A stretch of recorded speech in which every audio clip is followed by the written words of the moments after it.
দুদক যে তদন্ত করতেছে এটা খুব ভালো উদ্যোগ। তার কারণে আমরা দীর্ঘ 3 টার্ম আমরা ভোট দিতে পারি নাই। এখন যদি যার ভোট সে দিবে, যা খুশি তাকে দিবে। এই তদন্তকে আমি সাধুবাদ জানাচ্ছি। হ্যাঁ, অবশ্যই উদ্যোগটা খুব ভালো উদ্যোগ। আগে তো ভোট দেওয়া সম্ভব ছিল না, আগে এখন খুব সহজে সবাই মানে সবকিছু করতে পারে। আমার জন্য খুব ভালো। হ্যাঁ, অবশ্যই উদ্যোগটা ভালো, অবশ্যই ভালো হবে। যে কোনো কিছুর একটা অকারেন্সি দেশের ইনকোয়ারি হওয়া উচিত। আমাদের ভোট এটা আমাদের দায়িত্ব ভোট দেওয়া, এবং ভোট তো মনে করেন আমরা দিতে গেলে ভোট হয়ে গেছে, এতদিন ভোট দিতে পারি নাই। ঠিক আছে, এটা যে বিচার করা অবশ্যই জরুরি এবং প্রয়োজন। ভোট দিতে গেছিলাম আমার কেরানীগঞ্জ জেলায়। আমার ভোটটা আমি দিতে পারি না, আমার ছিল কেড়ে নিয়ে তারা ছিল দিছে। হ্যাঁ, তাহলে এটা না করতে দুদক তাদের তদন্ত করুক, এটা আমাদের প্রত্যাশা।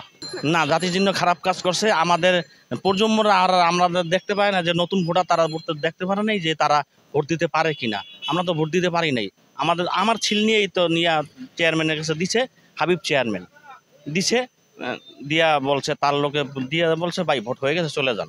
তা আমাদের তো কোনো স্বাধীনতা থাকলো না। দুদক তো কাজ এখন ভোট বসছে, এখন তো ভালো কাজ। আমাদের কেন ভোট দিতে পারি নাই, তা করবে এটা ভালো কাজ, এটা দরকার। দুদক এখন বিচার করুন লাগবো। আমরা ভোট আমরা দিব, নিজের ইচ্ছা স্বাধীন মতে ভোট দিব।